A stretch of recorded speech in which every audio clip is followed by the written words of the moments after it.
As famed dungeon master Cisco once said, describing a large, densely packed crowd of bandits and war animals, 5 miles long, let me see that throng. Oh, baby! That throng. Hey! Welcome to Homebrew, the show where we avoid the crushing dullness of everyday life using our 2 favorite forms of escapism, alcohol and Dungeons and Dragons.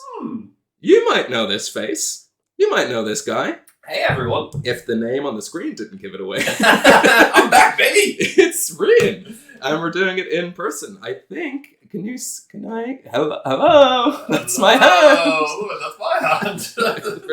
There must have been a better way to prove that we were in person. That was the creepiest fucking thing I've ever done. Look at these little hands. Yeah. And it also doesn't prove it, because I suppose you could do this is... I know. Yeah. This is my hand. That's Gavin said it. But we're in person. We're together. We're in my kitchen playing a game of Dungeons and Dragons. This will be a multi-part duet between myself and Gavin. You keep using the word duet. That's definitely not right. I think that's what they call it. I'm almost certain they call it. I don't know. I don't know what it's called, but I have a feeling it's not duet. Yeah, it might not be duet. I've never DM'd from first time Dungeon Master for this show to first time doing a 2-player game of D&D. And we're recording it all in one go, so we will get progressively drunker. So the final little episode of this arc, it's all part 2 of the show kind of stuff. Yes. There's no gap in between. So hopefully that will make it fun, because if there's anything myself and Gav have done more together, it's drink. Yeah, that's it. That's our common ground. Without this between us. Yeah. Like cold colleagues. But before we get into the game proper, I am delighted to let you know that, as always, we are partnered with Dakota Irish. You can head to dakotairish.com and get yourself a nice little spell book dice tray. Yeah. I normally do use it, but I wanted to put it on display instead. So it's there the entire time. I haven't seen the Dakota Irish stuff in so long. It's slick. Still. And they have new stuff in the shop. They've moved into apparel, candles. They've moved into those dice advent calendars. Of course, this will come out roughly around the gifting holiday season. So if you're looking for someone to get a gift for, but you don't know what, they now also have a personal assistant. You get in touch with them, they jump on a Zoom call, do a consultation, find out all that kind of stuff, and then they will help you buy the best gifts for your best loved ones. And if you use the code TROLLTUNGA, which should be in the description below, that's going to be the code for the next couple of episodes. TROLLTUNGA, we'll spell it out below. You will get 10% off when you check out. When you check out their stuff and then check out with their stuff. It's a two checkout system. It's a 2-checkout system. First you got to check it out, then you got to check it out. And if you have 2-factor authentication on your money card, it's a 3-check system. Yeah. This is the most secure dice purchasing platform on the internet. I don't think there's anything else for us to do except for that we're doing pre-records. I suppose we get introduced to the beers. Yeah. We might just do this once this episode and then just roll straight into the next. Obviously, I'll do the Dakota Irish edits and all that kind of stuff next time, but I'm starting with in honor of Ignatius, one of the Hooks Punks, Fla. That's Iggy's second name. Yeah, she's Iggy O'Fla. It's a celebration ale from the White Hag. I think they're celebrating the ale. That's what it tastes like. It's just, when you kind of think of this time of year, cinnamony kind of stuff. It's it's sort of festive, if that's a flavor. Yeah. It looks like a candle I recently bought that is called Winter Spice. It's I don't know what the fucking winter spices are, but they smell, cinnamon. Cinnamon is the winter spice. Yeah, I think it is. Yeah. It's, they're saying grapefruit. They can say it as much as they want. Yeah. But we have some other beers. What did you start with? In honor of your Blue Jumper, I'm drinking Blue Jumper by Western Herd Brewing. Never heard of them before. Never Western heard of them. And inspired by Father Dougal and Sister Assumpta is that after you were wearing your blue jumper when you met Sister Assumpta. Yes.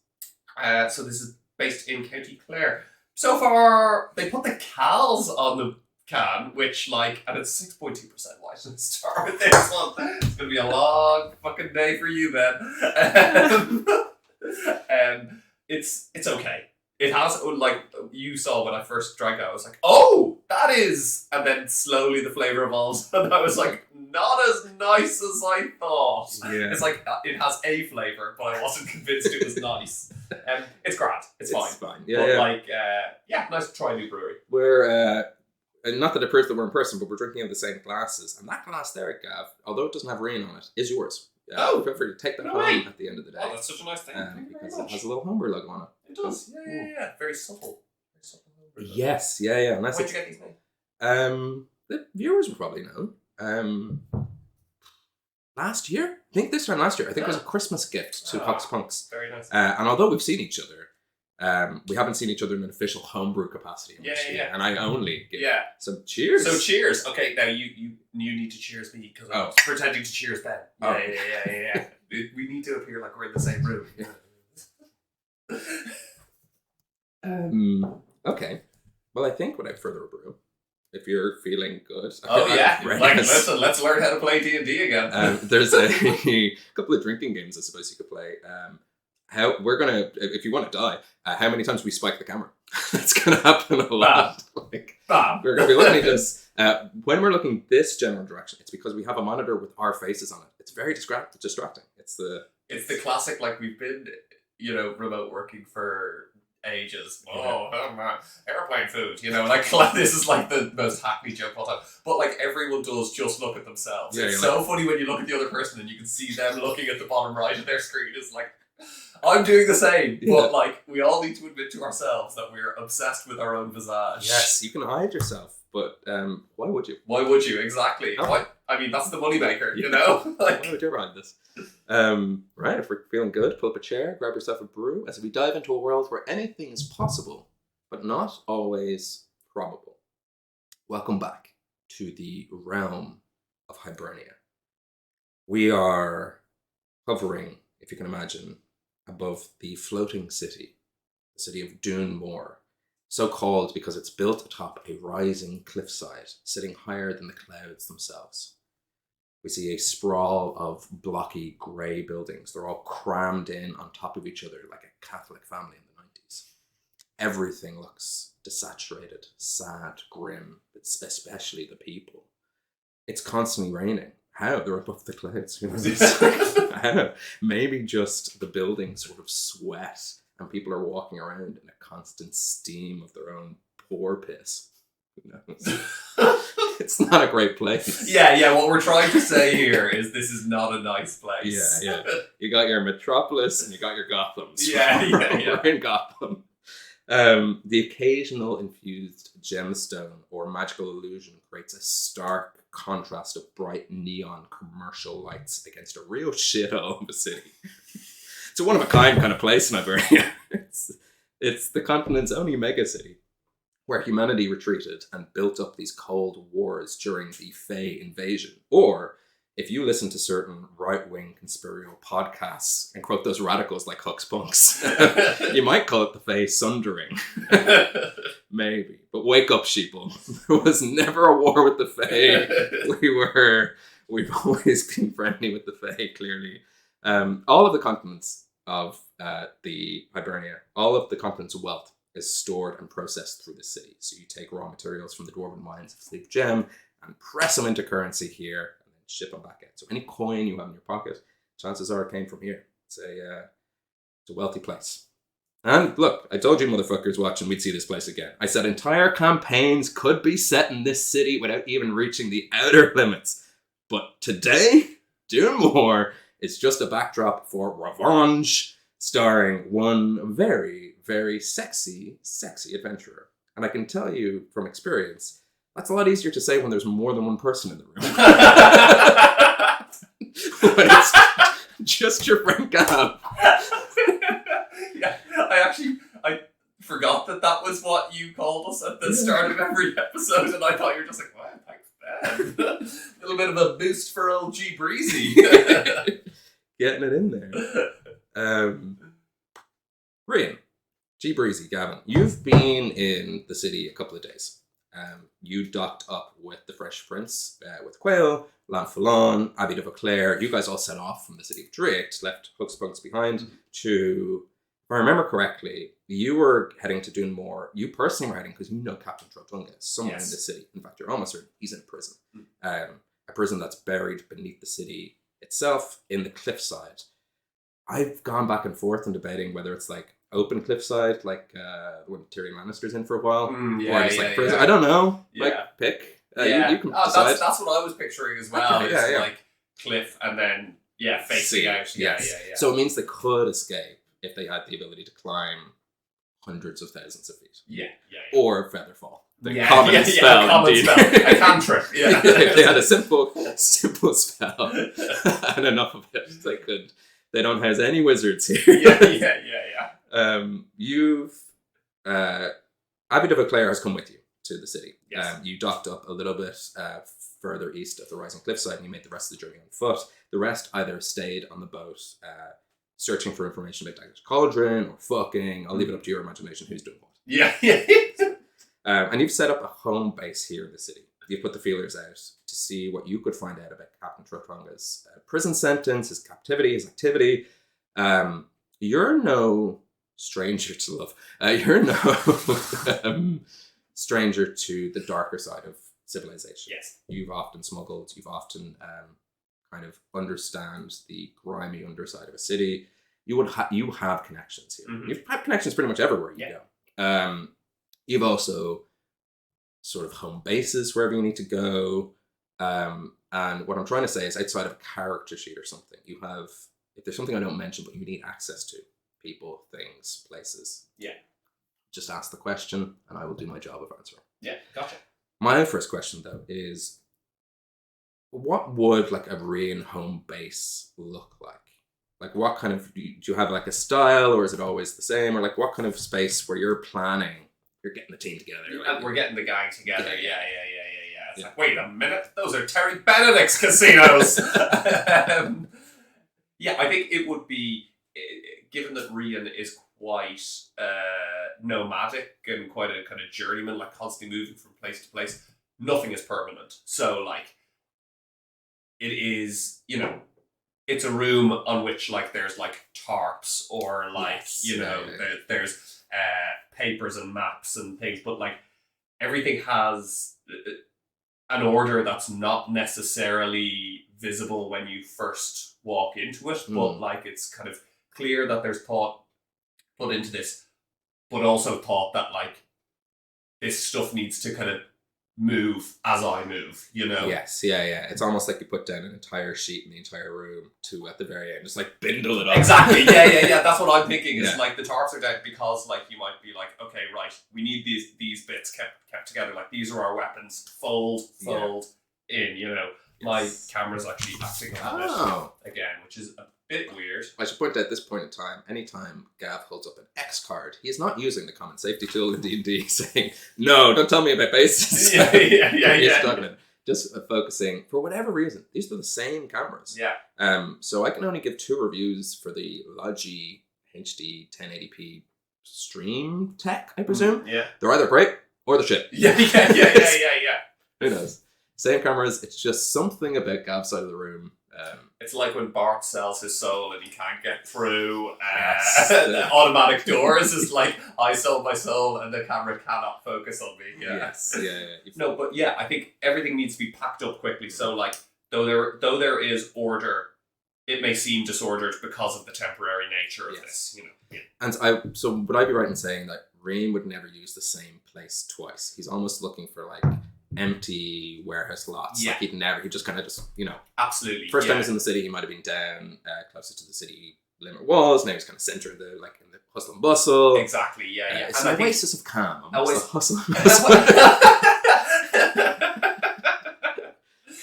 And I feel as well that Rian might have been on the outer cities, but actually feels more comfortable in the hustle and bustle, like old Assassin's Creed style, like you're never more invisible than when you're in a crowd, that sort of thing. That is a good way to think about it. And I think you would have set up maybe close to one of the city's many market squares. Yeah. Even if it overlooks it in a way, where it's like it's quite like what he's staying right there in the Times Square of here. Yeah, It's basically. Overlooking. And for that sake, we will say that there's like a big glass window overlooking kind of a market square. Abby de Vauclair is here, and she steps up as the rain hits against the window behind you and goes, well, I suppose before we go any further, we've learned a couple of things in the last couple of days, and I just wanted to double check. I'm here to help you. I know the rest of the crew are off looking for Dacty's Cauldron, but what you've told me about your past and what you've told me what you've been through, that's something as a leader of the Fianna, I can't help but want to help you.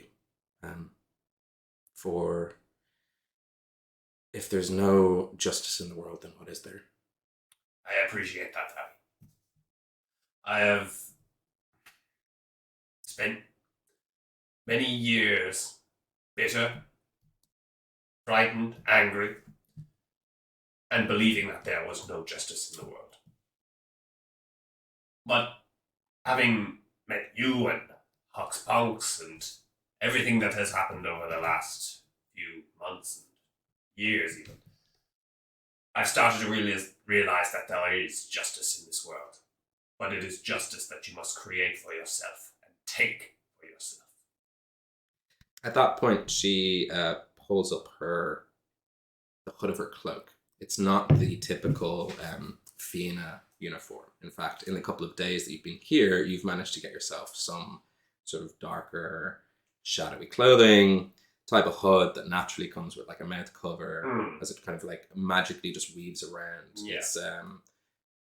You both look cool as shit. Yeah, we look fucking deadly. Yeah. We look unreal. You know, embarrassingly uncool, awful Hawkeye. You know, he's the worst eventually. Yeah. But you know when he's not, but he's really cool. Like, yeah. when he goes to, like, it's like, wait, who's this cool? Oh wait, it's fucking Hawkeye. Really? No way. yeah. Martin? Our Hawkeye. Yeah. He's pulling what the turtles often call a Leonardo. Yeah, Leonardo is the leader of the gang. He goes hog wild. You do have a couple of people in the city that you know. Mm-hmm. You have a fixer. They're able to get you some stuff. Yeah. There's potentially people you're looking out for. Brute Almighty, who I don't even know if the audience have come across. No, they would have. The Backward Bastard from Inish Bay, way back in early episodes, I think was hired by Brute Almighty, which is also a beer name. Because I could be getting this wrong. You refused to go to his daughter's quinceañera. There was something about either he slept with his daughter or and there was no quinceañera. In which case, I would like to say she was an adult daughter. It was, or he asked you as a favor, or you didn't smuggle some stuff. There was some Jabba the Hutt stuff going on. He is now after you. You have a fixer. You have a contact who owes you one. Okay. I don't know why. You can tell me. We'll figure that out together. Yeah. But we just know that you, being the life you have, they owe you one. Mm-hmm. And you've got a contact in the underground market. Mm-hmm. Sorry, occasionally when I'm doing some shady shit, it wants to hide my identity. Yeah. We tried to fix Gav's focus there. It might just go in and out of focus over the course of these 3 episodes. But hey, we do what we can. Take it up with Logi. Yeah. The two of us, unsurprisingly, are not the tech people of the show. So we're You think this it doesn't work when I'm not focused on my face, but like I was gonna say, like you think this guy works in the tech? So I have a fixer. Yes. I have a guy who owes me one. You got a contact in the black market. There are your usual city stuff: potion shops, blacksmiths, taverns, rune engravers, health inspector's head office, arcane investigators, precinct 9. They're all there. Okay, all right. I think Rian would use the contacts that he already has first before exploring other options. I think that he is someone who understands leverage very well, so we'll go to the person who owes him one. Nice. Who is this person?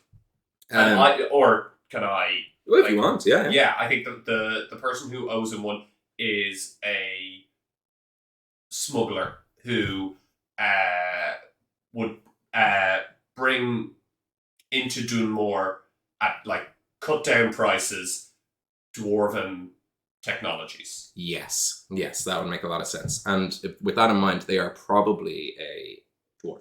Yes.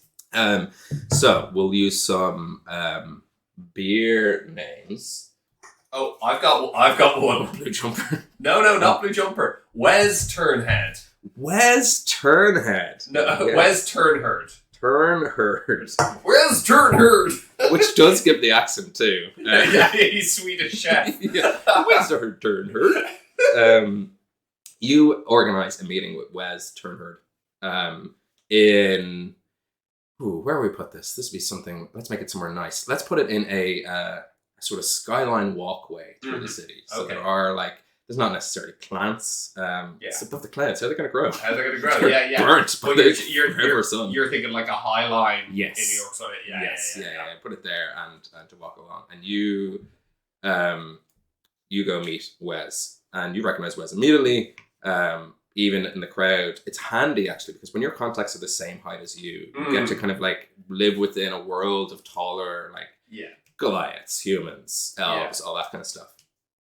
I since we last spoke, I think I have leveled up a lot, a fucking lot. Yes. And one of the things I have as part of one of my levels, I took the feat. No, it's not Fey. It's Shadow touched. Is it? Yeah. So as part of that, I got a level 1 spell, Disguise Self. Yes. I'm gonna burn a spell slot 3 long rest just to make myself taller than Wes. So you look exactly the same. I look exactly the same, but I'm taller. Just 2 inches taller. Not even you can go full foot. No, I'm petty. Halflings I think are shorter than dwarves normally. So I just want this one time to be taller than Wes. Yes, you are.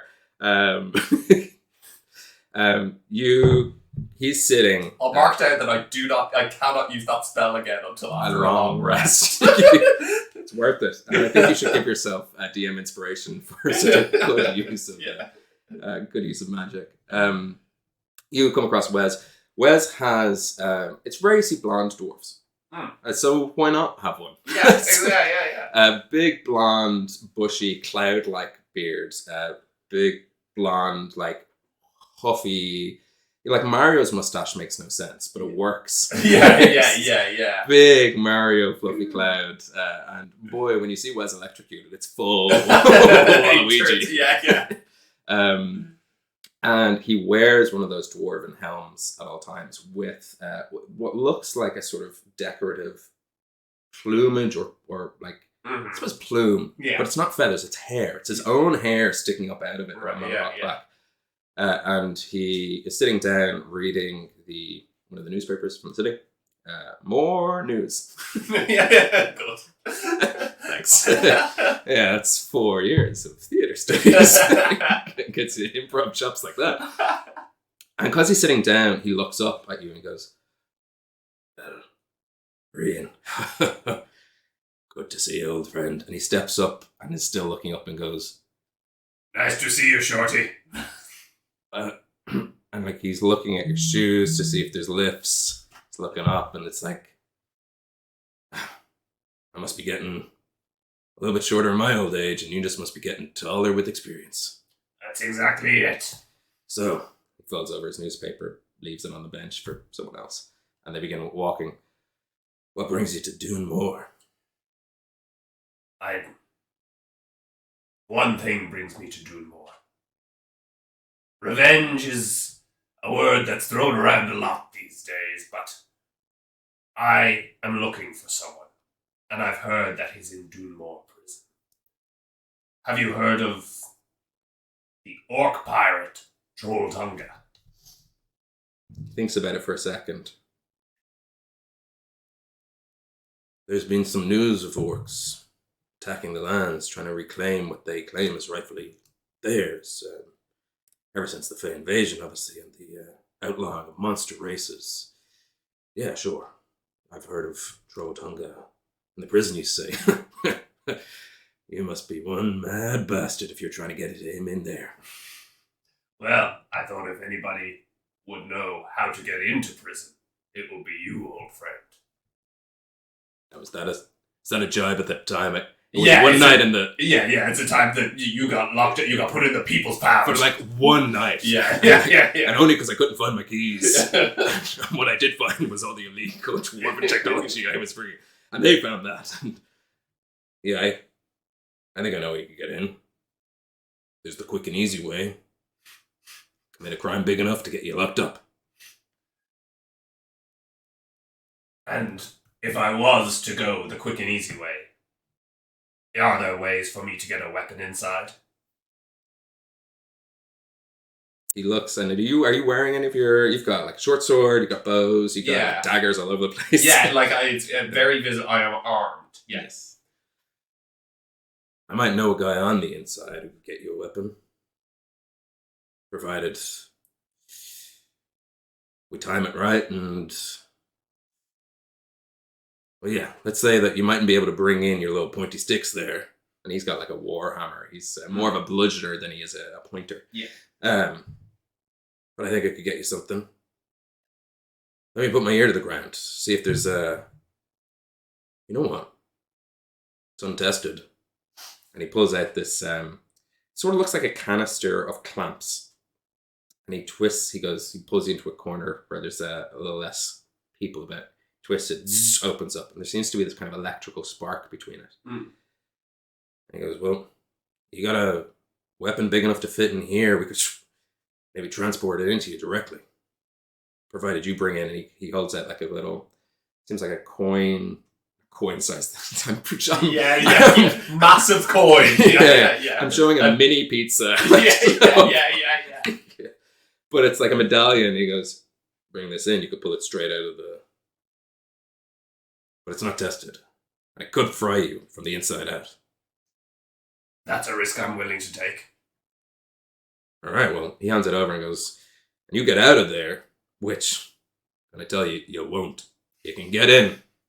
Nobody's ever gotten out.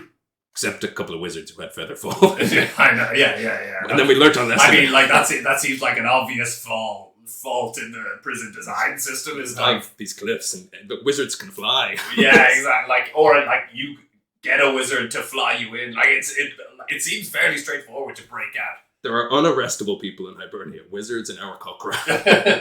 We can't get them. You just can't get them. Exactly. Yeah. They're unslammable. That time that they extended it and actually put like some of the cells behind the cliff. Yeah.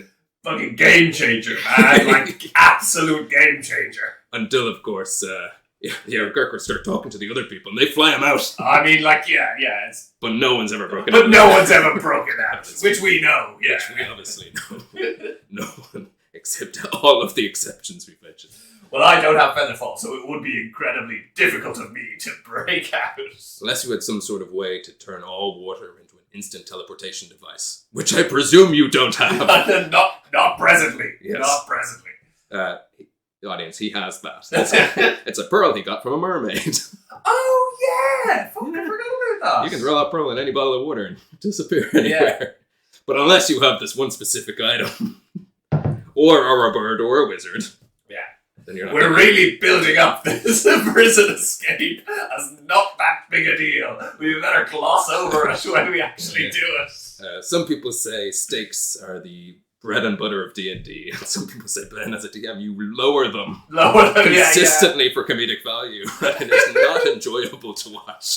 Yeah. Some people comments on episode 42. There's no comments there. It's just well, listen, I owe you one, so I suppose you could commit a crime, convince the guards to let you in if you had a way to be a guard. That way. Interesting. Couple of ways, but I should tell you, there's more than just one orc in the city. There's rumors that Chotunga's whole crew is here. And if they're here, then that means there's trouble brewing. Interesting. And I know I just said that in any circumstance, there's no way anyone could get out, but what if he put himself in there on purpose? What if the plan is to break out? I mean, He's stupid, but he's not that stupid. Who would purposely get themselves put in prison only to break out after their job is done? I know, yeah, ridiculous, right? so dumb. And it happening twice to two different people. It's just hack. Honestly, yeah, it's cliche at this point, yeah. Thank you very much, Wes, for your counsel and for the gift that you've given me. I've got a lot to think about before making the next move. Are you in Dún Mór for long?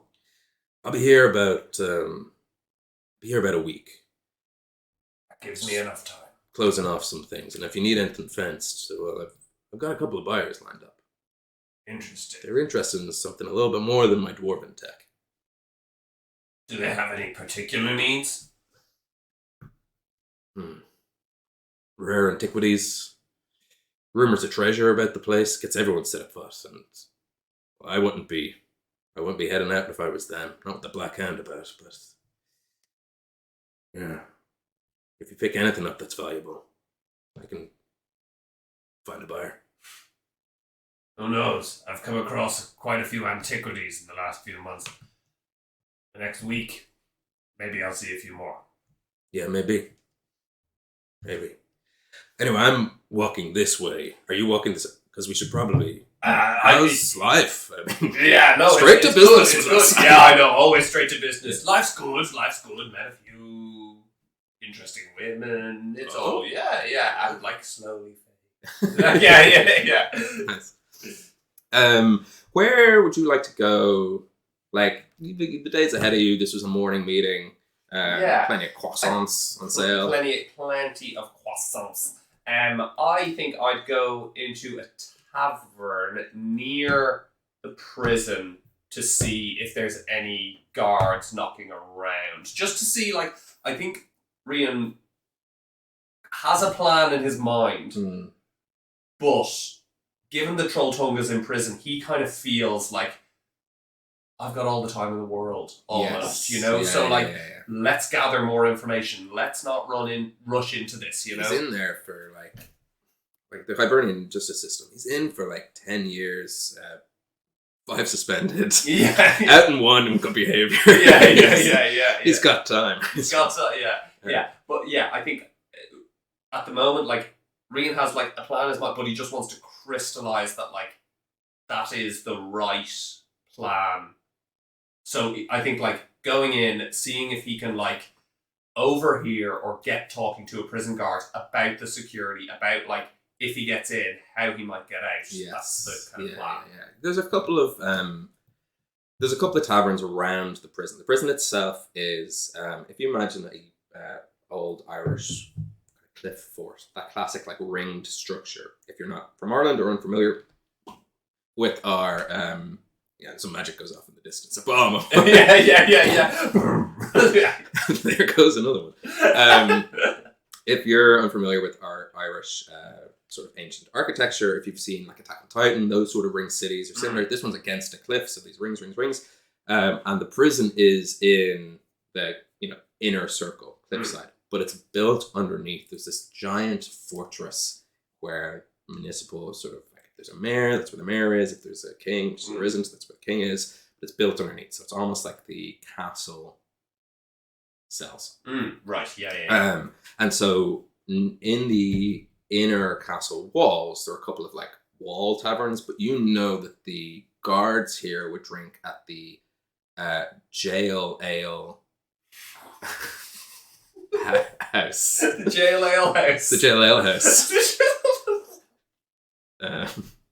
Which has a real name. It's just they colloquially call it. It's where are you going? Well, I'm going to the jail ale house. Not the mail ale house, which is beside the post office. Exactly. Yeah. Or the rail ale house, which is beside the train station. Exactly. Yeah. There's all sorts. Yeah.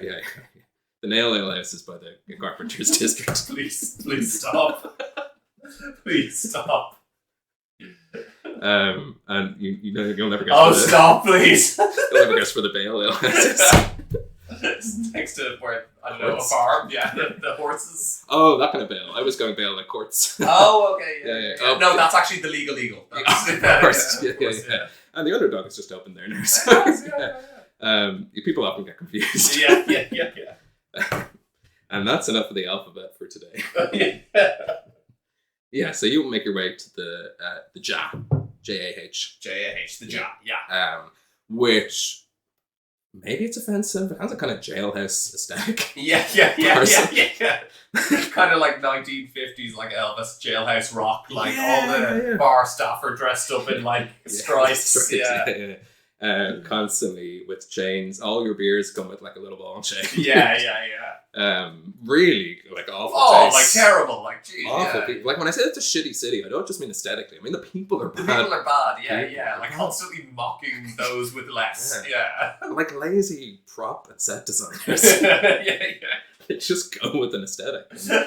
They're hack. I tell you. It reminds me, like, when I went to Japan for the Rugby World Cup, the thing that amazed me was if there's any hobby you have, there is a bar for that. Oh wow! It's like there's definitely like a ton of D&D bars. Yeah. Like we went to one bar that was not only like flamenco guitar themed. It was dedicated to one specific flamenco guitarist. And we were like, this Japanese guy just absolutely loves him and like opened a bar and dedicated it to him.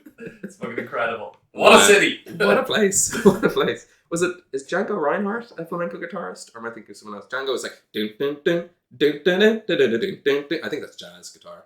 Yeah, I don't know, yeah. Django's good. He's like, if you want great backing music or good study music, steady or lo-fi beats, get some Reinhardt on the camera. I'm gonna whip into some magic mist. But you make your way to the JAH and settle up in kind of a dank little corner. All boots. Which they call cells. Like fucking hell, God. Of course they do. Yeah. And Abby meets you there, actually. She sits in beside you and plonks down 2 ales. I found a little bit of information, but do you want to go first, or? From what I understand, Trolltunga is in the prison and remains there to this day. So the good news is we have time. The bad news is he's in the most secure facility in all of Hibernia. There are ways into the prison, and the most obvious way into prison is to be sent to prison. Yeah. I'm wanted. You're wanted. We could just walk in, but maybe what we're wanted for is maybe it's not prison material. You know how lax the system is. And I know that certainly in Dún Mór that the court system is backed up. I mean, just because we might get sentenced to prison doesn't necessarily mean could be months. We'll be in jail for ages. Important distinction. Yes. Yeah. And people take a shining to our personalities. We might get pro bono lawyers, and they could be the best in town. And it could be the best in town, I know, yeah. So we should probably do something so heinous, so awful, they just have to put us straight in there while awaiting trial. Well, what I learned is that there's going to be a drop happening in the meat district between 2 orcs, crew members of Trolltunga. And, well, they might know information about the other ships. Just because you chop off the head doesn't mean you get rid of the snake. Famously, the snake's here. Totally headless. It's what's so hard to know. Yeah. If they're dead or not. Yeah, they just keep wiggling for months after the... Oh no, I'm thinking of worms. Yeah. Just because you chop a worm in half doesn't mean you got rid of the 2 worms. But that's a good point. Trolltunga is the person I'm after. Trolltunga is the person who wronged me.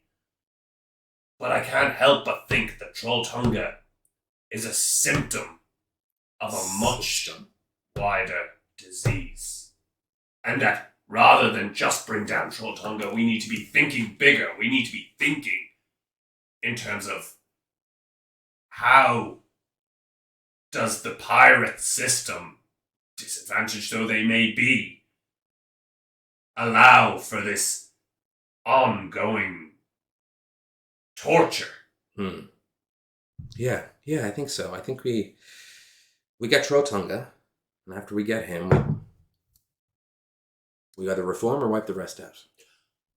Yes. And I think that that's the order as well. Yes. Is we need Trolltunga first. Because if we tried to wipe everyone else out or reform the system, there's no guaranteeing that Trolltunga would still be there. There's no guaranteeing that Trolltunga would You still... have no idea how well behaved he is in there. Yeah. He could be getting off on good behaviour. He might. I mean, probably not. He's an awful person. He's an awful person. And anything that happens to him is deserved. Yes. No matter how gross or grotesque it gets. Yeah. No matter how awful and not enjoyable to watch or listen to it becomes, he deserves it.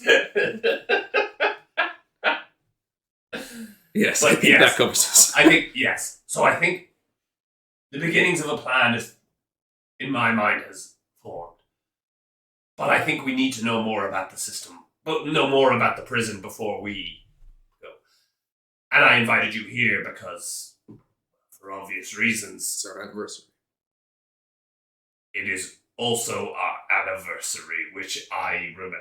Thank you very much. I don't usually celebrate 1 month, but And that, yes, me either. Which is why we'll just acknowledge it and move on. Yes, but I'm so glad I remembered. Is that you were romantically interested in this NPC? No, I remember that I was romantically interested. Well, I don't remember The curveball. Yeah. Of the thing that you don't remember the thing you had no idea existed. No. Until I remember being romantically interested in Abby de Beauclair. Bit hot, as far as I recall. Yeah. Like, she was an elf. Say no more. say no more. Yeah. But so sorry. I got distracted by goofs. Yeah, I got distracted by goofs as well. I actually can't remember. There's a drop. I'll move back to DM. Yes. There's a drop between 2 orcs in the meat district. We might be able to interrogate them, or at the very least, just straight up kill them for fun. Yeah. They're there for us to roll some dice and have a bit of a laugh with. They're shot of mortar or fodder. You're on your way to somewhere, but fuck, let's go get these right. And commit a crime to get in there. We don't know a crime big enough yet, but we're also here to look at the guards. Yes. You're here. Yeah. And there, I want to probably roll a perception check to just see, like, are there any guards around? Are there any that, like, maybe have had a bit too much and are feeling loosey-goosey? Yes. Yeah. So, on this thing, how do I roll a... If you go into skills... My passive perception is 16. Fuck. Damn. You could... It's a very boring game of dice rolling when you don't roll any. Yeah, exactly. So, you go into skills. Yes, go into skills and then just tap the number beside perception. Oh, tap the number. Okay. And then anytime you tap those numbers in D&D Beyond, it will roll the dice for you.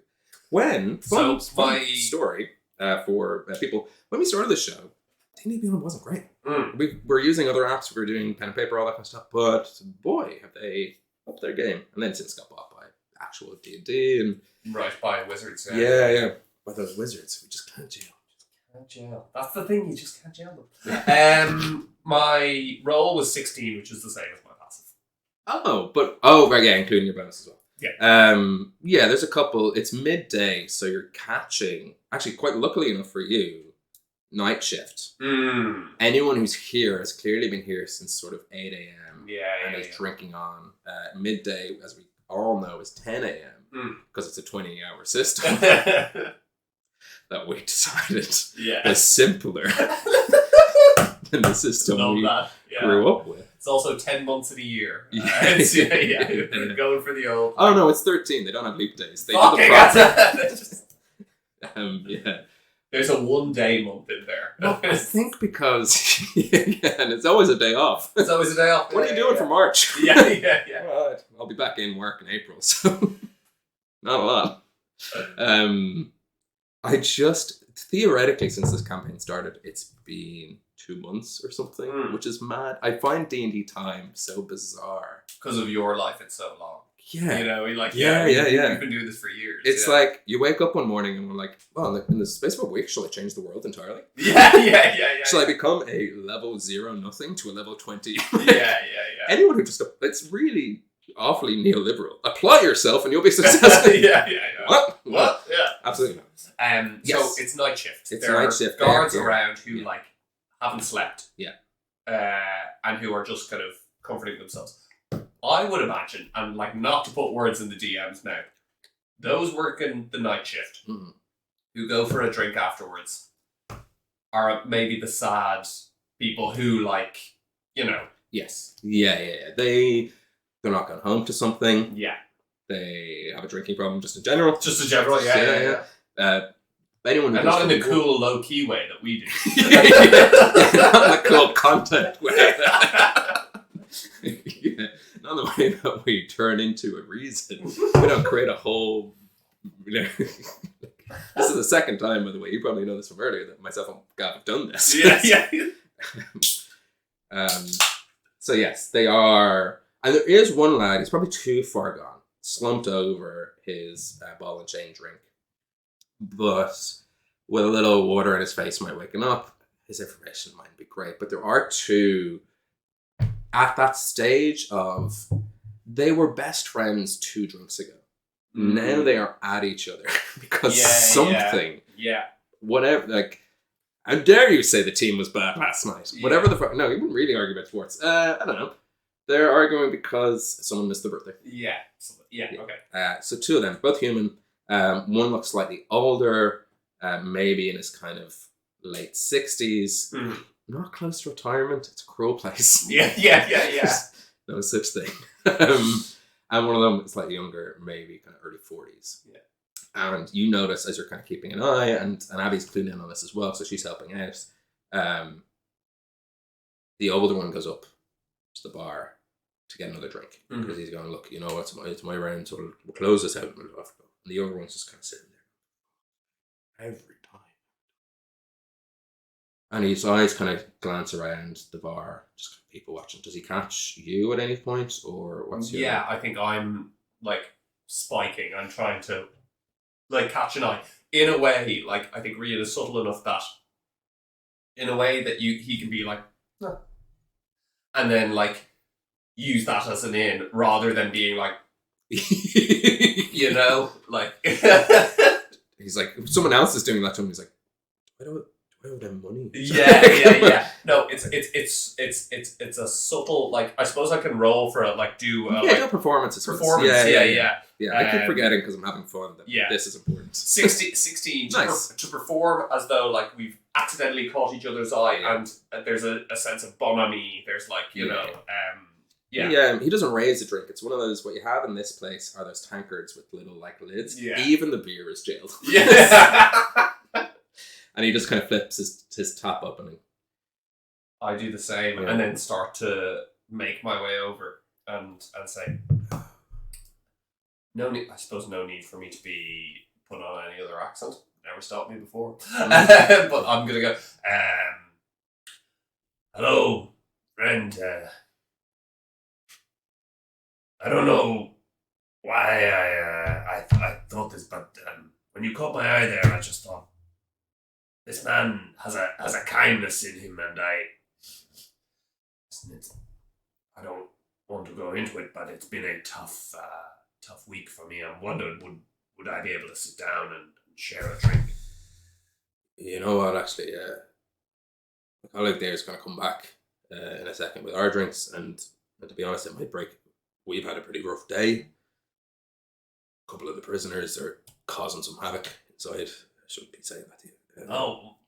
Where do you prisoners? Do you work in the jail? Yeah. All my life. All your life. Started in there, rose up the ranks, became a guard. That's it. You start off as a prisoner and then become a guard. I joke. I kid. Man, like do it if you didn't have to cry. You know. Yeah. It's a bit of a vocation. Reformative, really, I suppose, is the way to put it.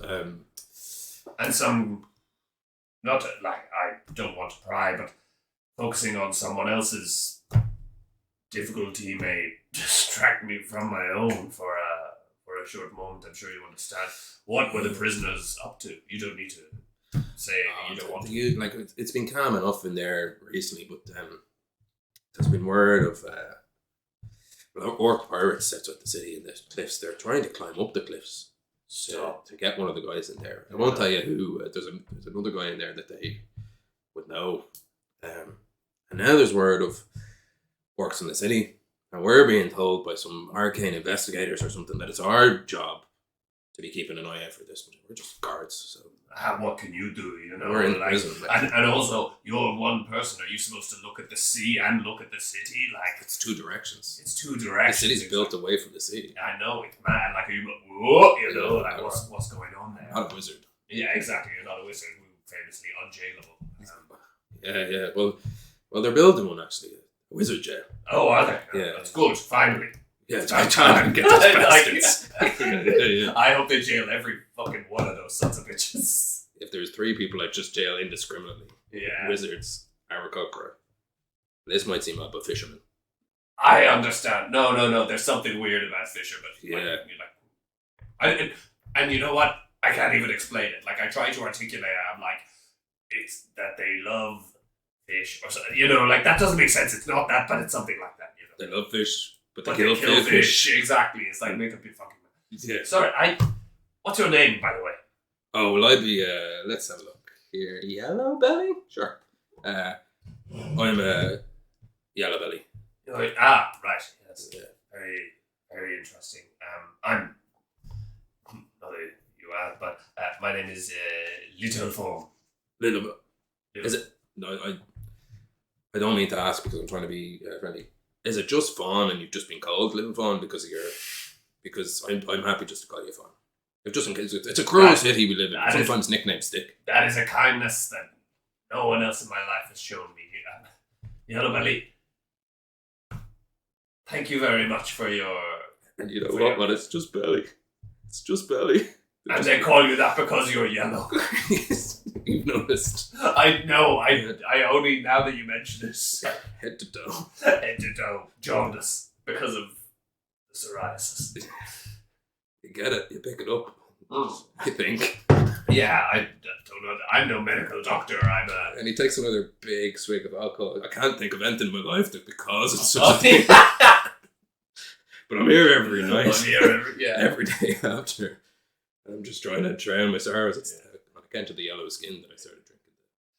Tell me, I know jail security is tight and stuff like that, but I'm actually looking for a career change. I'm a carpenter by trade, but it just gets so dull, you know. I'm kind of interested, and that's what I went and inquired today at the jail. I'm looking for a career change. Is there any sort of work placement or a tour or something that I could get into the jail? I suppose like that's what interests me is, as you say, that reforming kind of system. But I just want to see the prison and make sure that like I would be happy there before committing to anything. Yeah. And I should tell you that sometimes there's a little bit of carpentry in prison work. No. Just a little, like, you gotta get those angles on the bars. Yeah. Otherwise, if they're wrong, then people will your slantier people can just like your little gelatinous cubes and stuff and just whoosh, straight out. Like, yeah. Obviously. Like anyone who's just slightly at yeah. Anyone who just can't do that. Yeah. And it's weird because like the people who are like straight up can't get through the straight bars. It's weird. I don't know why that is. Yeah. But and often we don't arrest the straight-laced ones. No, you don't. Yeah. It's often the crooked. Yeah. And the downright downtrodden who get put in there. I suppose there could be it was a weird and wonderful and bizarre world we live in. Almost as if on a whim things are given away. Sometimes just bringing someone in that you caught. Like, well, you got guard material. Interesting. Okay. Well, and the bigger the catch, I suppose, is the further into the prison they'll let you, because you have to bring them into the hardest place to escape from. Well, better start thinking of a big crime then. What, in the inner circle, what sort of things are people jailed for? Lord knows in this city, murder's not a big enough crime. Yeah, slap on the wrist. Yeah, exactly. My mother would be in prison if murder was a crime. My mum actually is in prison. It's good getting to work with her. Yeah, it is. Yeah, I would get that face. Yeah, murder's out. Spellcasting, there's no point in arresting them. Yeah. It's usually, to be honest, this illegal gambling. We're a money city. So anywhere money can't be traced, it's pretty bad. we're forever getting people cracked down, games of all sorts. You can find yourself a back alley or backroom game, get yourself in with that, and the rest of the people, once you can prove that they've been doing it illegally, then they just need to ask for a license. Interesting. Thank you very much for your candor, Belly. I'm going to go back to my hovel and have a think about that. You enjoy the rest of your evening, and I hope your colleague gets a stomach ulcer. Sounds like a real prick.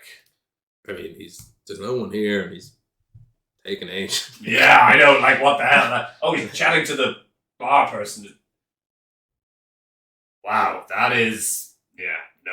It sounds like a real piece of work. Thankfully, he stayed away for long enough, though, because if he came back, he would have stopped me talking. Oh, yeah. He would be like, hey, what are you doing? Yeah. Thank God he knew the barman. Yeah. Well, thank you very much, and I'll see you later. And I walk back to Abbey de Vauclair, and I just smile and say, looks like the plan's coming together. And then we leave the bar. And at that is, I don't know if we'll put a break in. We might. We're not going to put in the 15-minute wait. That'd be weird for you guys. But we might put in ads for the shows. I should reach out to other shows in the Irish tabletop scene. We might put them in. Or we might just be coming straight back to us in a moment's time. But we're going to take a break. And we will be back for part 2 of Red Dead Redemption.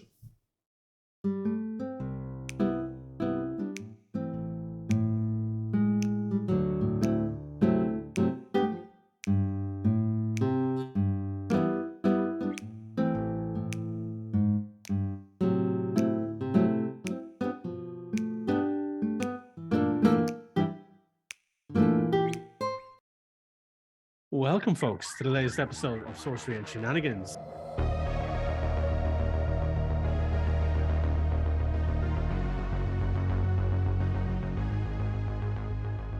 You haven't seen any cows, have you? Once.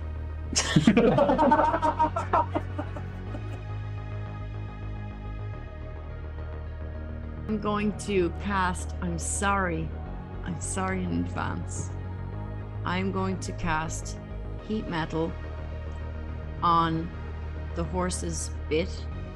Oh. Yo no, a pirate's life is great glee. Waves are crashing, boats are bashing while we're on the sea. Yo no, a pirate's life is glee. Getting it wrong, totally. Just one more verse.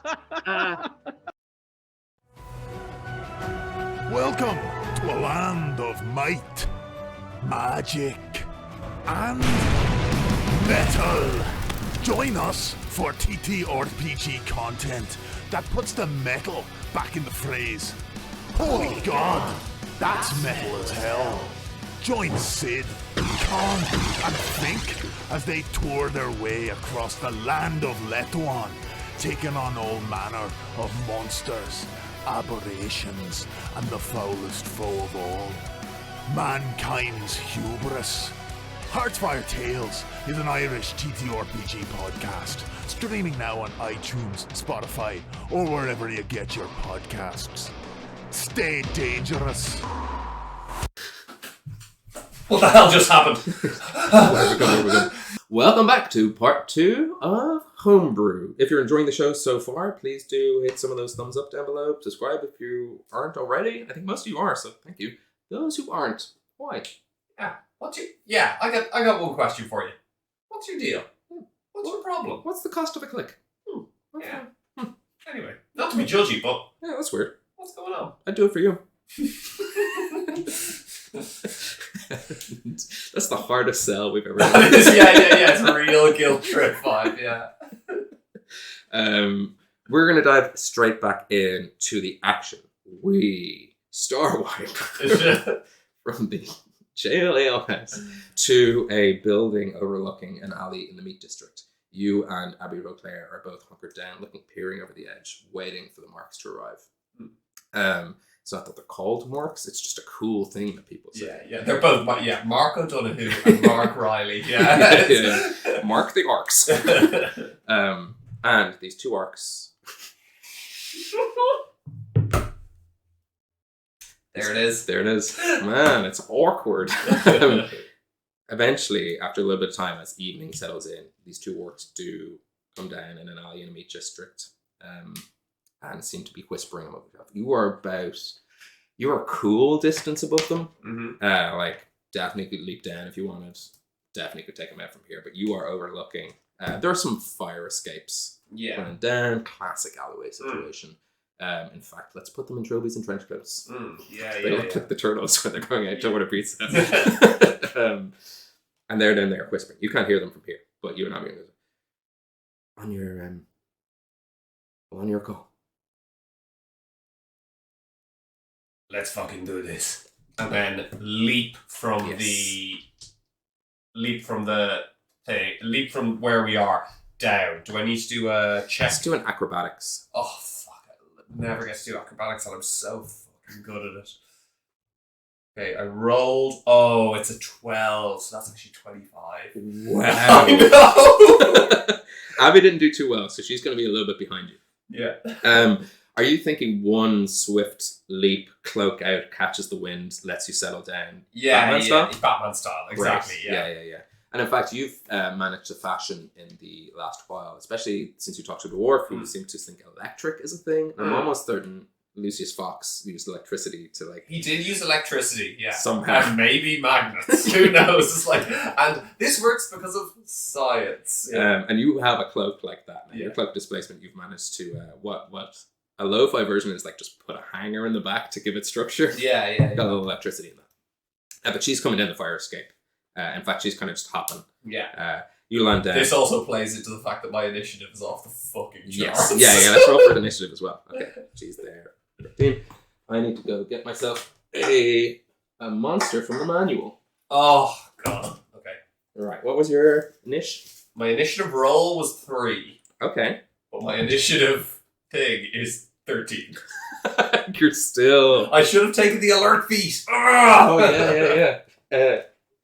Oddly, you're still first.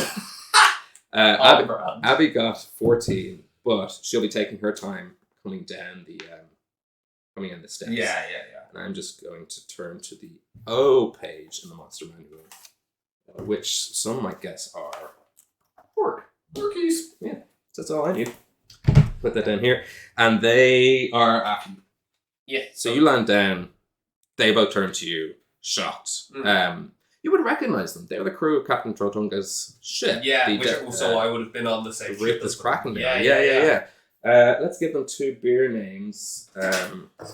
So one of them can be Gil, and one of them can be Locke after Locke Gil.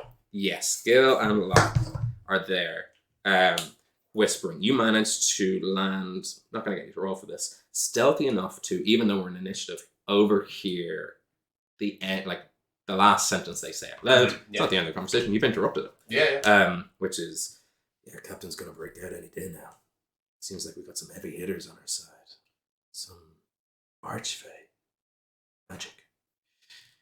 And then they haven't noticed you, so I'll give you a surprise round as I look for my pen.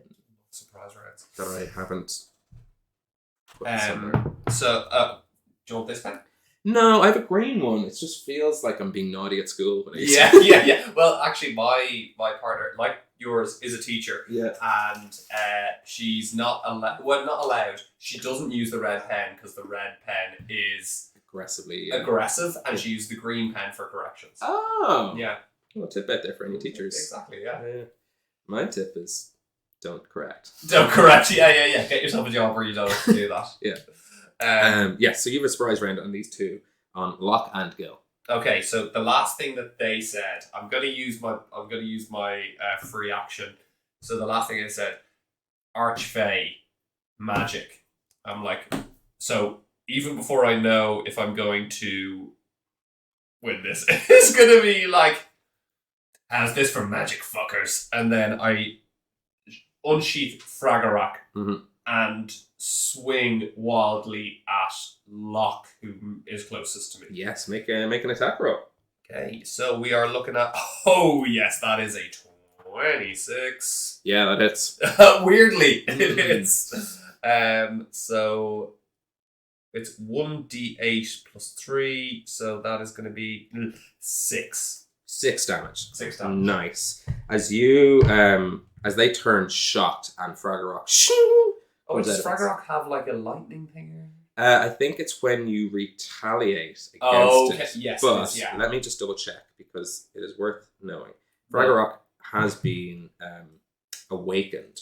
So you can use your reaction to make 1 melee attack against any creature within your reach who has dealt damage to you. So if they hurt you, you can be like, fuck you back. Yeah. You deal 1d6 lightning damage as a spark of pure energy whips from your blade towards your target. Gotcha. And you should be adding plus... Oh, should be adding plus 8. Okay, Yes. so that's 3 plus... That's 11, actually. That's 11. Nice. Yeah. As shing, and in the darkness of this alley. Does that count as sneak attack? Yes, Because there's it's no one a else. surprise round. Yeah. Surprise round. We would have had advantage on the attack as well. So Okay. Then roll again just in case you get a natural 20. Yeah, that's sorry, I'm new to me. It's not. Okay. A natural But you 20. can ask. You can add sneak attack because you're also a swashbuckler. So provided your allies aren't within range and it's just you and the enemy. I do get sneak attack. That's why I took Swashbuckler, because that is OP. Yeah. So how do I just roll? A d6. A d6. Do you want to take a d6? Yeah. And then just roll that. 4, 6, 6, 16. 2, 18. 2, 20. I'm beginning to suspect 2 5. orcs is too few orcs. 25. 25. 25 Plus 11. 11. There's a thing in D&D where if you do more damage, someone's hit point maximum, if you do that beyond a negative, like, there's no death saving throws. They're just dead. They're gone from this world. So... And has that happened? Oh, yeah. Oh, nice. Yeah.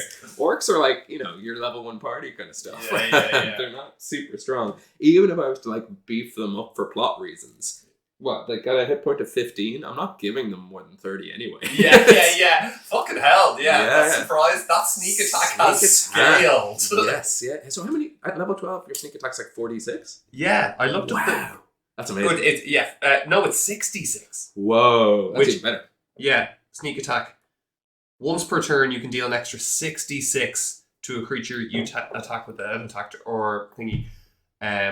You don't need advantage on the attack roll if another enemy of the target is within 6 feet. That's when normally, but yours swashbuckler, so that last bit doesn't. Yes, yeah. Yes. So it's 66 and 12, which is big. I need to start playing rogues. Yeah, I know, they're fucking tanks. Like, they're absolutely, they're monsters. So that's 31 total. So he's cleft in twain. Do you want to go bottom up or top down? When I initially swung, I did it kind of diagonally, into the neck and across. So I think that's how I want to go. So just to clarify for the viewer, it is, I got some magic for you, motherfuckers, and then it's literally sliced in half. Yes. One of them is. Let's say that's Gil. Yeah. And as Gil turns to you with a shocked look on his face and begins to just slide away from his upper torso, lock behind through this kind of and is trying to look forward, and then takes a moment to look down and goes, "Oh no, Yeah. oh, Dusk, you're Dusk," and is almost on the verge of terrified. You still have a bonus action, I think. I don't know if you can do anything with it. Yeah, I don't know if I can. Sorry, guys. Haven't played a in a while. I think as a bonus action, I could try to take a bonus action on each of your turns to dash, disengage, or hide. I don't think I'm doing any of those. They're runaway moves. Yeah. I've sliced one of them in half. I'm not hiding. Yeah. That is a rogue thing to do, but I am fucking pissed. It's orc time. So it brings us to the orc's turn, and Locke takes his great axe from behind his back, holds it out, looks at you. I mean, the blade of this thing is about as big as you are. And even still is like, yeah, is it information? Is it gold? Is it, what are you here for? And he's kind of holding it out, he's not using his action, not using a bonus attack. He's like, looking at you being like, we can work this out. I got a crew, I got friends. And then I think is he kind of petrified, terrified? Yes, He's not moving. His action will be the dodge action, imposing Yes. like a disadvantage on you because he's just getting ready to not get hit by you. Gotcha. Okay. Abby's still making her way down. In fact, there's a couple of arrows. Let's see if they hit. Fuck, some of them do. But for flavor instead of harm, 2 arrows pin his toes to the ground. He's like, and he's looking up to the shadows where she hasn't fully jumped down. She's just like perched up on a fire escape and it's just pinning him to the ground, leaving him there kind of grappled, for lack of a better word. Yeah. So would that, not to game the system, but would that counteract the fact that he is disadvantaged? So it's just kind of normal now. Just normal, but he's there. Yeah. I need you to save a spot for Trolltunga in hell. Came out way lamer than I thought. And I'm gonna fucking cleft this fucker in twain as well. Yes. So that was actually... It's a 14. Just hits. Oh! Yeah. I was looking at the hit points being 15 and then the armor class is 13. So, oh shit, and this is 11, and then... Sorry, is this... If you won't get sneak attack because it's... Oh no, it's a new turn. New round, so you get new turn. Yeah, you can sneak I attack actually, sorry, need to know the thing of my sneak attack. So it's once per turn, you can deal an extra 66 damage to one creature you hit with a finesse or ranged weapon. Fragger Rock is included in that. If you have advantage on the attack roll. You don't need advantage on the attack roll if another enemy of the target is within 5 feet. That enemy isn't incapacitated, and you don't have disadvantage on the attack roll. So if there's more than one enemy, so if there's 2 side by side, I also have advantage. Yes. So I would have sneak attack, but I don't think I have sneak attack here. So this is actually just 11. Well, I think that initial sneak attack is if an enemy of the enemy, the weird way to just say ally wizards. Yeah. So if you have someone who's like, if you were flanking or whatever, but you're swashbuckler. So but I think swashbuckler does well against multiple enemies. So I think it's like if Gil was still beside Locke, I would have sneak attack. But because Gil is dead, just one person. It's just one person. We're 1-on-1. I don't have it. Yes, yeah. Unless you had advantage on the attack. Unless I had which advantage, you don't. Which I don't. Yes. So it's 11. Great. So he takes 11 damage as you slice across his guts and his entrails begin to sort of spill out. Hey, you're back in focus. Nice. Yeah. Slowly but surely. yeah. What I like is that for flavor sense for the audience, the orc's blurry vision. Yeah. Until the final moment. I am Dusk. Where your face comes into view. And as he spills out, he goes, wait, I know you. I used to wipe my ass with you. And then as my last action, I would like to say, you don't know me anymore, and attack one more time with Fragger Rock. Yes. And this time it's a 23. Hits, and it's a 7. 7 damage. That'll do it. You, as he kind of bends down, his legs pinned to the ground with arrows, he kneels down to your level, and you just see this like dribble, like Tuscan drool under the Tuscan drool. Under the Tuscan drool. Yeah. Eyes bloodshot, like almost bulging out, staring at you with a ferocious anger. Of which I think, let me just double check. No, not these orcs. Some orcs had like a kind of bounce back from death ability. Yeah. Not these orcs. Not these fuckers. As you decapitate this man, clean off his head, rolls down the alleyway, knocks over some small dustbins, a tiny video appears of a strike. yeah. It's like a 3D bad. Yeah. With an axe chopping down pins. Yeah. But as you take a little bit of time, sort of searching through pockets, just common behavior. For information and as gold, anything. Yeah. Yes, yeah. You get 2 gold pieces. There's a couple of daggers. You probably don't need them, but there is an invitation to a game, which is happening in. Where did I say this was? Terry's Apothecary. There is an illegal game with Captain Brewdog and some other kind of mastermind criminals of Dún Mór happening, if not tonight, in the coming days. Yeah. Of which any information about Trolltunga's potential escape, Brewdog being another fellow Orc pirate captain, would know.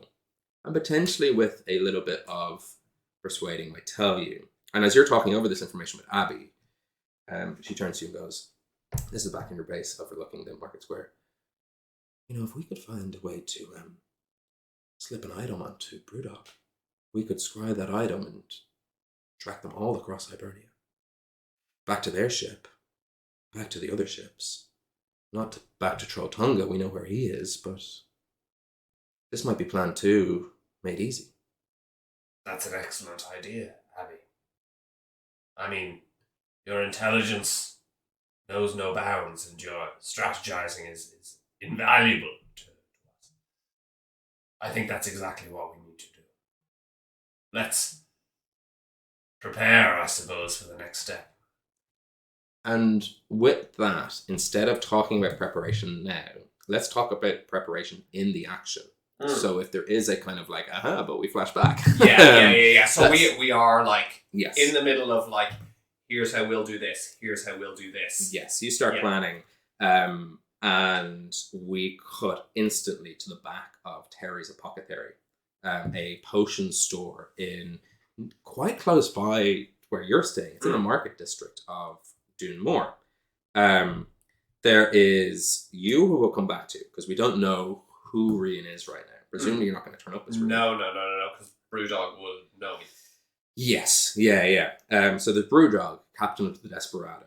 There is a man called Adrian Strom. He is sort of a gentleman criminal. He has a big red fedora, long, colourful robes. Wizard if I ever saw one. Yeah. No locking him up. There's you're telling me. I don't think he's become a criminal mastermind. Yeah. He's like, okay, boys, I'm going to the cell. Whoops. Yeah. Get me Strom. The chief's on the phone. He slams the phone down. He looks at the phone. It's Strom. It's Strom again. He's got fucking Strom. Strom's wearing the chief police post. Finger coming out. Yeah. We all know Strom. There's the demon of Baker Street, who is this tanned goblin, 2 eye patches.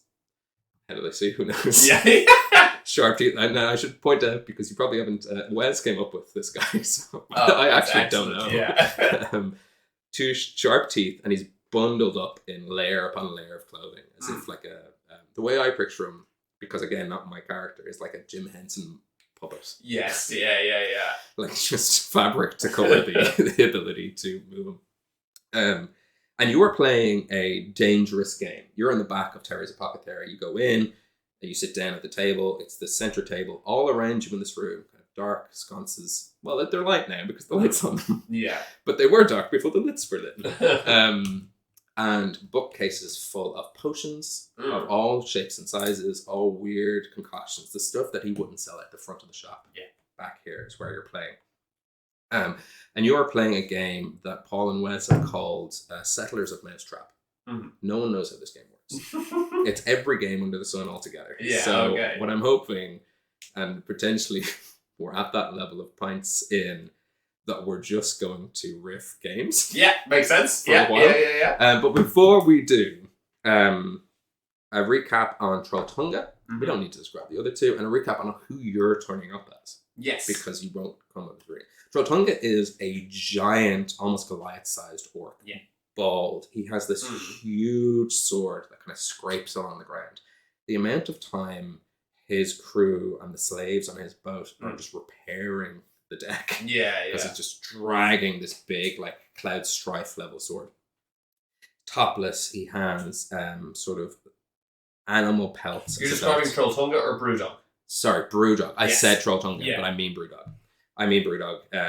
Bald, tattooed, big animal pelts. There seems to be like tiny goblin skulls as pauldrons. He is, at this moment in time, a tiny Stan Lee pops into the screen and says, valiant listeners, go back to the Arcane Investigators episode where I do describe him with the notes I had then. You might recognize him from then. But the way I was thinking about it earlier is if Dara Breen was buff. Oh, yeah. That's a good, Or if Vin Diesel was Dara Breen. Yes, yeah. He's got a heft. He's got a Kingpin-esque heft. Yes. Yeah. Greg Daniels, Dara Breen, Vin Diesel. Yeah. Big orgy. Yeah. And out comes this orc captain. And you start playing. And in between rounds of this game, there are... I suppose you're in disguise. Maybe the camera will know. Yeah, when I'm supposed to be in disguise. Yeah, what a fucking like relief as you finish describing yourself. Focused. Yeah. So, I think I've had a long rest since I last used Disguise Self. That much is clear. So I'm going to use Disguise Self again. Obviously, the things about Rian that are noticeable: bald head, mustache, scar, those are going to be gone. Yeah. So instead, like, big mutton chops, full head of hair, like, coiffured, like, a full, like, almost, like, a foppish look on him. His clothes are going to be, like, Rian normally wears a lot of leather, practical stuff, like, for fighting and being a kind of roguish character. The clothes that he has, I think he's not using Disguise Self because they don't pass physical inspection. He's actually bought these, or like bought like is he's wearing like a lot of silks, a lot of scarves, a lot of like thing, and like velvet and all the rest. Like he is as exposed as he's ever been. And the character that he is playing is let's say Blue Jumper. BLU Jumper. BLU Umlaut? Umlaut, yeah. Blue Jumper. And he has decided that this high stakes criminal poker game, he is going in as like a tough who like just loves the thrill of excitement and oh dear, yes, I bought my way into this. Stunning, darling. I don't need to be a criminal, but I am. Yeah, exactly. Yeah. Oh, my life is so boring, but when I get into the back of Terry's apothecary, life comes alive. Right. With that in mind, I think I focus camera. yeah. Might be important. Okay, you've got it. For action. You've got it. You've Oh, lost baby, it. You've she's lost got it. it. You've lost it. You've lost it. Why? That's so strange. It's getting there. Actually, I think when you block it, hey, maybe. Is it the mustache? It goes. That's No, NS. that's sorry. not suitable Yeah, for work. I get it, guys. This is a big joke. Putting a fucking Guess Who character in the camera. I'm not focusing on this. That mustache is not suitable for work. So. Yeah. Okay. So that's what. Yeah. Yeah, the evening sets in. You know this, but the others don't. Abby de Vauclair is in this room. Okay. Yes. As Brewdog starts off the game. And just to be clear, our goal here is to place an item. Is it a specific item on? Anything you want. Anything like business cards, a piece of thread into his clothes, whatever you think. Perfect. So I think with that in mind, the items that I've bought to play the character of Blue, I have a lot of like gimmickry. Like I have, I have scarves, I have business cards, I have like knickknacks. I've got lots of little bits. Like the character I'm playing is just a trader, but like he's a trader in the sense that like his dad owns a big trading company and he shows up once a week, you know? Like, yeah, I get it. You're the Romulus Roy. yeah. Sure. And the last thing, in your own mind, this didn't really happen because it's a fake character, but at least to help Irene get into character was your father, a Brian Cox of a man, saying, fuck off! Yeah. That's the one I have in my head going into this. Yeah. That's what you visualize. Brewdog starts. I love this. So impressive. Where does he find the time? As I rip off the Pajama Men. Yeah. Anyone who hasn't seen them, get yourself a Next Up subscription and watch both of the Pajama Men shows. They're basically my personality, just taken at a young age. I'm going to find your accent so infectious that it's going to be difficult. Yeah. As is often the case here. But he's shuffling some cards. And as he's done shuffling them, he throws them in a bin of fire and takes out some dice. And rolls the dice. And what he gets on his 2 dice are a 5. And he moves his piece. In fact, the piece, he doesn't move it. The piece magnetically moves. Oh, you know what I should do? Yes, I should go get a pack of Cards Against Humanity white cards. Oh, yeah. Yes, bear with me because I have it. This is a much better idea. Which I've just come up with. Let's fucking roll with it. Yeah. I'll riff. Like, we're not going to use this, but hey, viewer. I hope you're doing okay. I know that everything during COVID, people were like, I hope everything is okay, and all of this kind of, I suppose, sort of fake sympathy came in. But I mean, the fact that things have opened up doesn't mean that everyone is okay. So I really do hope that your life is going as you want it to go, and that if there's anything not going well, that you have people around you that you can talk to about it. I don't know you, but hopefully that's going well. Cut fucking that! I don't know what it was nonsense. It seems sweet though. Yeah, I was trying. Yeah, I think I started earnest and then just was like, I can't get into a joke now. I actually do hope like that everyone watching this is like in a good place mentally. You know, that's sweet. Yeah, listen, because the next 2 episodes are only going to get worse and debaucherous. So at least. Yeah, I do mean that, even though I didn't articulate it particularly well. And look, we're good people. Sometimes. Aside from the actions we take. Yeah. If I seem brighter and happier, it's because I kissed my wife. Give her a little peck in the lips. Oh, hello on the lips. You're there. Yeah. Nice. They don't let you do that until you're married. Yeah. You may now kiss them. Oh, thank God. These lips have been so dry. Why do you think chapstick sells so much? Yeah. Anything to... I'm literally shuffling. You will see this. I don't know what it says because it's the bottom card. And, okay. So he moves his piece, which is a tiny carved elephant. If it's offensive, that's Jumanji's fault. Yeah, I don't know enough about this. And, out comes handcuffing a wizard to a radiator and dousing him with kerosene. I'm beginning to realize the limitations of this game. As Trolltunga's piece, then, let's just say he has to make a couple of attack rolls. Yeah. Easiest way to do it. 2 14s, nice. He seems to be... He's got points in his corner. Yeah, okay. It goes around the table, a couple of other things come up, and then it comes to your turn. And I have to roll dice, don't I, to get around the thing? Yes, roll 2d6. Can I have 2d6? Yes, absolutely. Then I just shake them really foppishly and then go, wait, I need some luck, and then pass them back to someone behind me to blow on these, will you, darling? And then no one blows on them, and I'm like, thank you!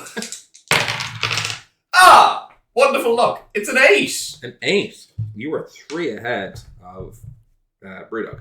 So my thing, which moves along, it's a top hat, and it moves along. And it's my dog trying to break it. Yeah, your dog's trying to break it. And it lands on a square, and then and it says, charging up all the way. Oh, nice. Yeah. I think that gives you a second go. I think, yeah. But for the next part of the game, you roll those 2d6 again. But instead of the game of Jumanji we're playing, it is a game of categories. Okay, yes. Or, no, that would take too long. I was going to be like Homer Jockeys, because I just love playing that game. Never mind. Yeah. So roll your 2d6. I got an 8 again. A 5 Again, so you're up on 16. Yes. Let's put a limit on this of 32. Okay. That's how big the board is until Jumanji happens. And you go around the room, and the Demon of Baker Street. The odds are stacked in your favor, because although there were 4 people here, there were 2 of us. Yeah. One of them is you, one of them is me. Yeah. I have to play 3 people. So for every one thing you mention, I have to name 3. Okay, yes. That seems fair. Seems fair, yeah. As roller of the category, I'll let you pick. It can be a real world thing. It can be a D&D world thing. What do you think you can name more of than I can? Oh, very good. Okay. Oh, what is the thing that I love the most? Do you know what? It goes across all planes. Everybody loves it. Everybody. It is Hugh Grant films. Okay. Yeah. I'll start. Notting Hill. Brewdog goes, about a boy. Adrian Strom goes, he's not in the Mamma Mia's, but he is in a Love Actually. Good, I love that film. Demon of Baker Street goes, he's done more than 3 films. Yeah, he bloody well has. He's definitely he's definitely not in the Mamma Mia's. He's not. No, it's Pierce. That's Pierce, And Colin, Colin. and Alexander. Is he in one of the Pride and Prejudices? Good question. I don't know, but if you said that, I wouldn't be able to. I don't think he's not a Heathcliff. I'm winning this. I got like 50. Let's say a demon's out. Yeah.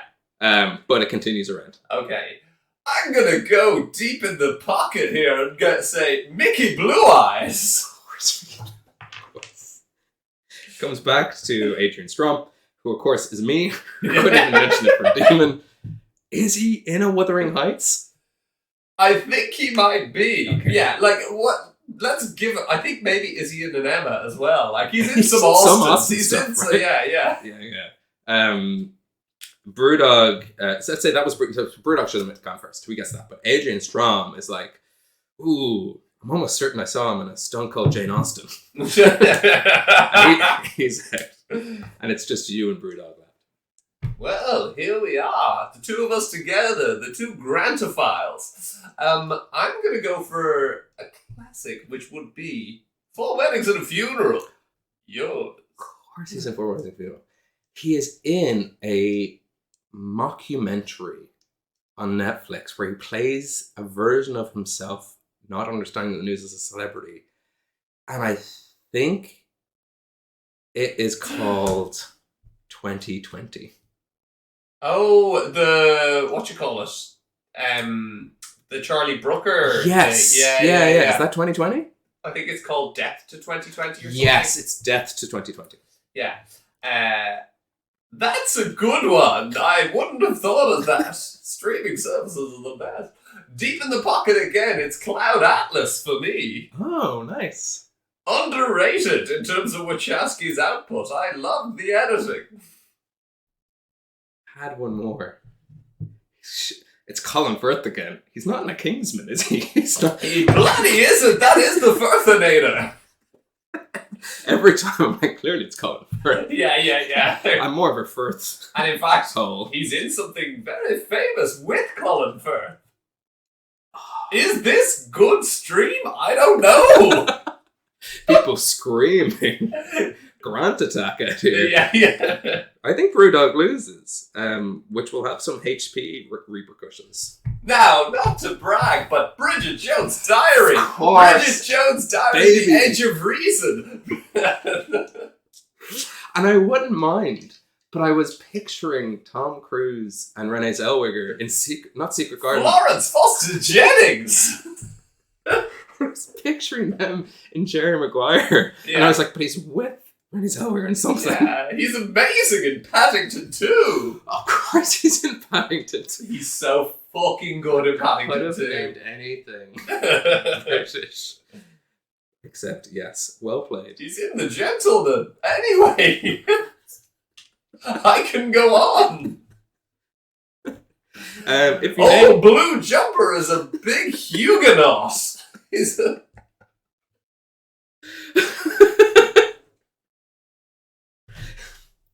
Anyway, let's move on. As we sip, you should take a moment to sip, because I'm not cutting it.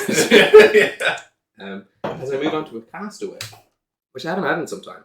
It was early days of the show, we had Castaway on quite a lot. I haven't had a sour all day, so the puckered faces I'm making are not great.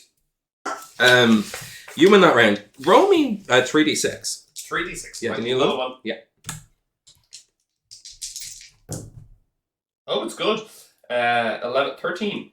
13. Nice. Cool. Yeah, that had HP repercussions for Brewdog. 13 damage. Yeah, okay.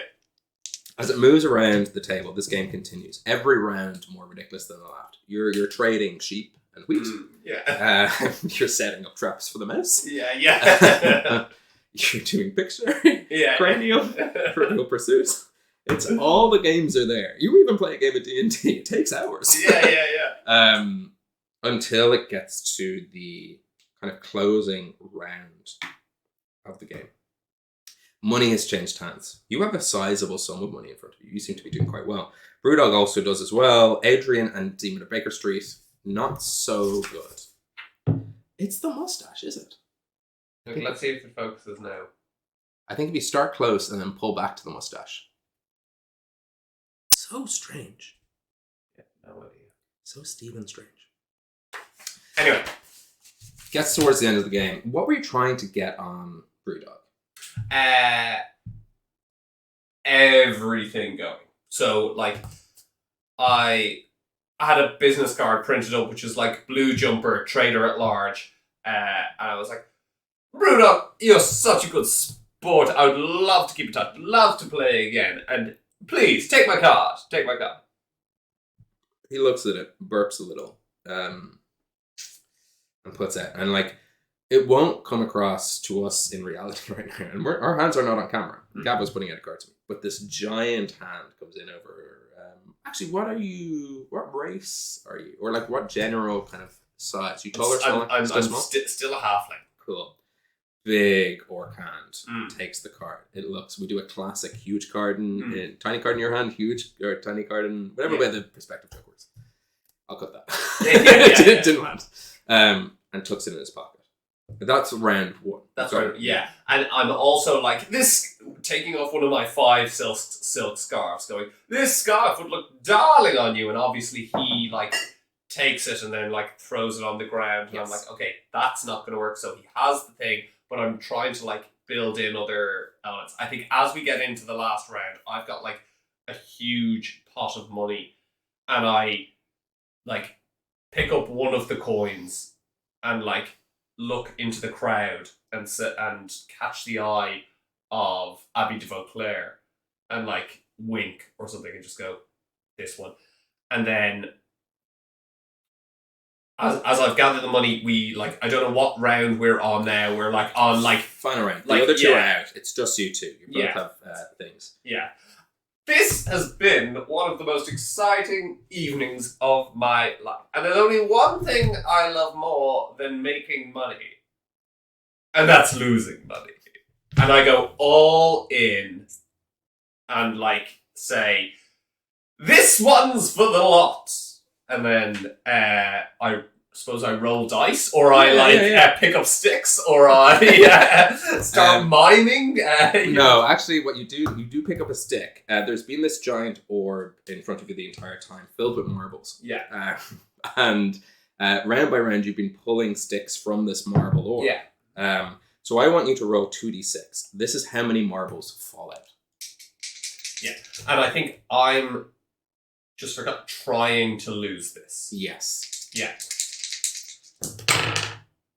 7. 7 marbles. Yeah. Brewdog delicately looks at this orb of marbles and sticks as the kerplunk of marbles come out in your tray. And he reaches over to a Jenga piece. Yeah. Pulls it out, and on that Jenga piece, where are those deck cards, is written... No, this is charging all the way up. It's gone back. Oh, it's gone back to the yeah. It's written, actually getting shot for real. As someone in the crowd cranks back a crossbow and just... And with this, he was hoping for a boon or an advantage, but with this disadvantage, he's trying to now take a stick out of the kerplunk. So he's going to roll 3d6. 7. His eyes narrow. And he says, is this the first time he's talked? Yes, I think so. Oh, I get to pick a voice. No, well, like you were Sort of. speaking during the Hugh Grant categories, right? Yeah, that was more me That was you, struggling for... Yeah. Well...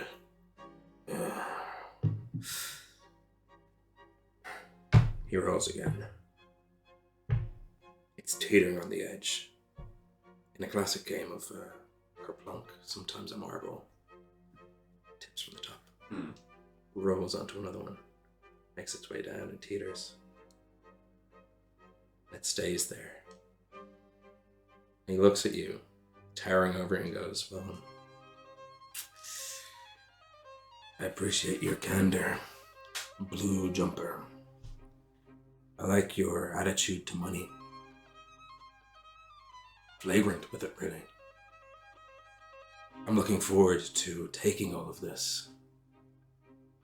But there's one thing that can also be bought. And that's loyalty. Make this a reminder.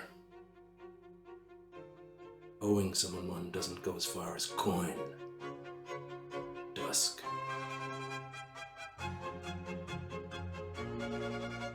And on that, we will end the episode. Fucking hell. Woo! As good old Wes Turnherd, his Wes Turncoat, it seems. Yeah. He fucking fucks me. Yeah. He's really put you in a difficult spot to get out of. We will be back in 2 weeks' time. I tell you the date, except we're recording this all on the same day, and I don't know. Who knows? We'll be back in 2 weeks your time for the next adventure of Red Dead Redemption. Until then, please do look after yourselves, be sound, good night, and joy be with you all.